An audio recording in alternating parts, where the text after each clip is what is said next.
तुम्ही पाहत आहात MCN न्यूज मराठी।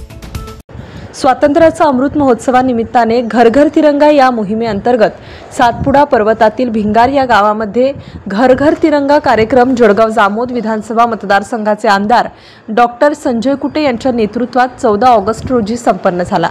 यावेळी गावातील प्रत्येक घरावर तिरंगा लावण्यात आल्याने गावामध्ये देशभक्तीचे वातावरण निर्माण झाले होते। तसेच शाळेतील विद्यार्थी व गावकऱ्यांनी तिरंगा रॅली आयोजित करून हा दिवस मोठ्या उत्साहात साजरा केला। यावेळी जळगाव जामोद पंचायत समितीचे गटविकास अधिकारी संदीप मोरे यांच्या मार्गदर्शनाखाली स्थानिक ग्रामपंचायत कार्यालयात 13 व 14 ऑगस्ट रोजी ध्वजारोहण कार्यक्रम सुद्धा पार पडला। यावेळी सहाय्यक प्रशासन अधिकारी रवींद्र इंगळे, कनिष्ठ प्रशासन अधिकारी श्रीकांत जोशी, ग्रामपंचायत अधिकारी विशाल नायसे, गणेश देशमुख, सागर म्हसाळ आणि ग्रामस्थ प्रामुख्याने उपस्थित होते। MCN न्यूज मराठी करिता संपादक राजीव वाढे, भिंगारा।